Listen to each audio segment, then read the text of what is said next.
আল্লাহ তো বলে নাই কচি কচি বিয়ে করো। এই যে এক হুজুর, দেড় ব্যাটারি হুজুর, সে যে এক বিয়ে বউ থাকতে চুপি চুপি গিয়ে আরেকটা 13-14 বছরের মেয়েকে বিয়ে করলো, এক নাবালিকাকে বিয়ে করলো।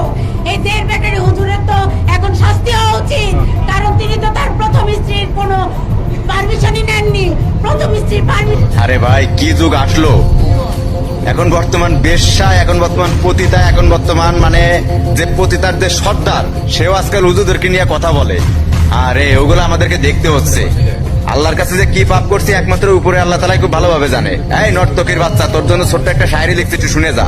ইরানি সাউয়া বিরানির মতো, জাপানি সাউয়া লাল, বাঙালি সাউয়া কাঙ্গালির মতো জঙ্গলে ভরা বাল। মেয়ের মতো মেয়ে হলে সবাই করে সম্মান, আর তোর মতো একটা নর্তকীর জন্য অল মেয়েদের বদনাম।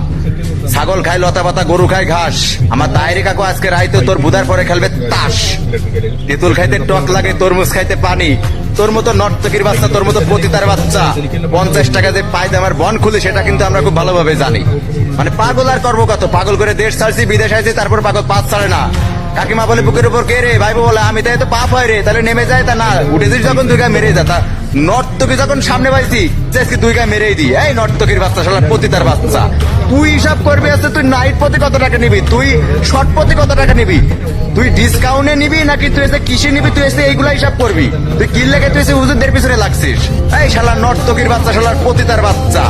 আর যদি ফিরাউন যদি বেঁচে থাকতো, তাহলে কষ্ট করে ফিরাউনের আর ওইভাবে এসে ধর্ষণ করতে হতো না, কারণ তোর মতো নর্তকী পতিতা তো বাংলার মাটিতে আছেই। তোদের পাইলে ফিরাউনের আর কিচ্ছু লাগতো না। নর্তকীর বাচ্চা, সময় আছে এখনো ভালো হওয়া, ঠিক আছে? একদম পুরো জায়গা মতো যেনকে পড়বে না, একদম পুরো বুদার নিচে, একদম পুরো মনে কাজ যে মানে জাহান্নামের আগুন জ্বালাবে তোর। শালার পতিতার বাচ্চা, পতিতা।